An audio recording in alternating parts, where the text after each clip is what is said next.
Mark chapter 9, New King James Version.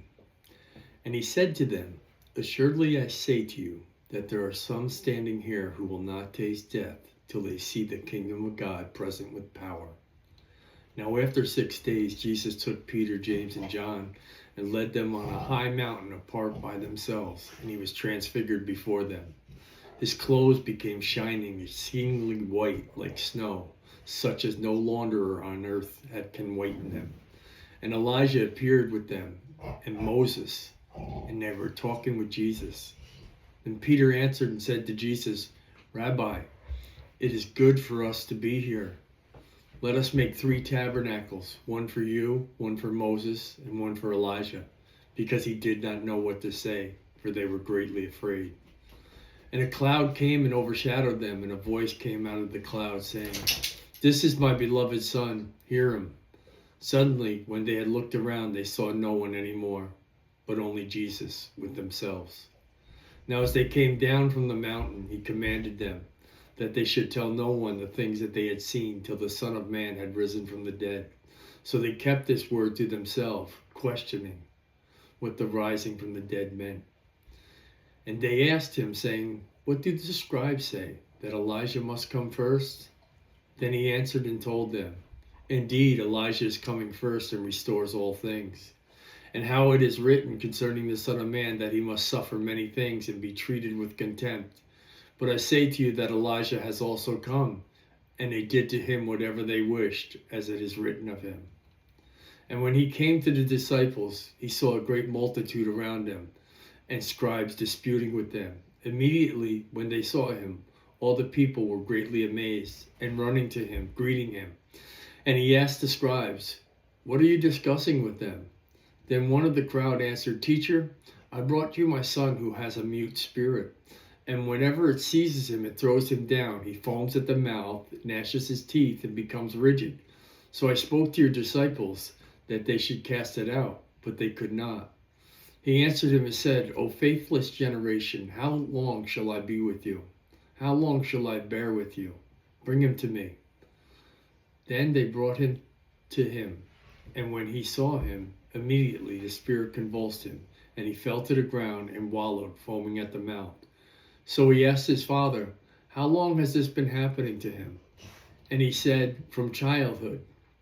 And often he has thrown him both into the fire and into the water to destroy him. But if you can do anything, have compassion on us and help us. Jesus said to him, If you can believe, all things are possible to him who believes. Immediately the father of the child cried out and said with tears, Lord, I believe, help my unbelief. When Jesus saw that the people came running together, he rebuked the unclean spirit, saying to it, Deaf, dumb spirit, I command you, come out of him, and enter him no more.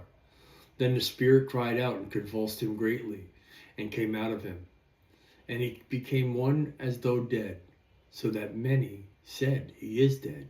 But Jesus took him by the hand and lifted him up, and he arose. And when he come into the house, his disciples privately asked him, Why could we not cast it out? So he said to them, This kind can only come out by nothing but prayer and fasting. Then they departed from there and passed through Galilee, and he did not want anyone to know it. For he taught his disciples and said to them, The Son of Man is going to be betrayed into the hands of men. They will kill him, and after he is killed, he will rise the 3rd day. But they did not understand his saying, and were afraid to ask him. Then he came to Capernaum, and when he was in the house, he asked him, What was it you disputed among yourselves on the road? But they kept silent.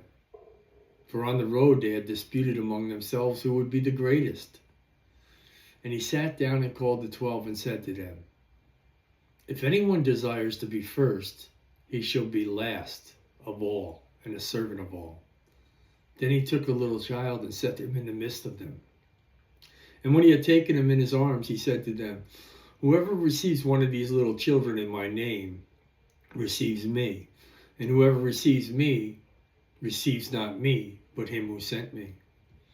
Now John answered him, saying, Teacher, we saw someone who does not follow us casting out demons in your name, and we forbid him to do so, because he does not follow us.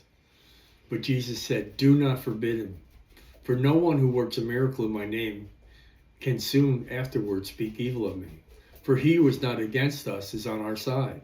Whoever gives you a cup of water to drink in my name because you belong to Christ, assuredly I say to you, he will by no means lose his reward. But whoever causes one of these little ones who believe in me to stumble, it would be better for him if a millstone were hung around his neck and he were thrown into the sea. If your hand causes you to sin, cut it off.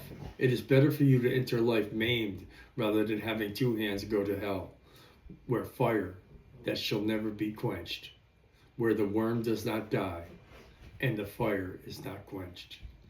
And if your foot causes you to sin, cut it off. It is better for you to enter life lame, rather having 2 feet to be cast into hell, into a fire that shall never be quenched, where the worm does not die and the fire is not quenched.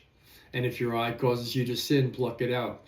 It is better for you to enter the kingdom of God with one eye, rather than having 2 eyes to be cast into hellfire, where the worm does not die and the fire is not quenched.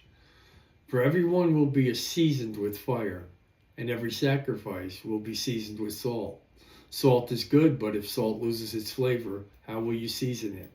Have salt in yourselves, and have peace with one another.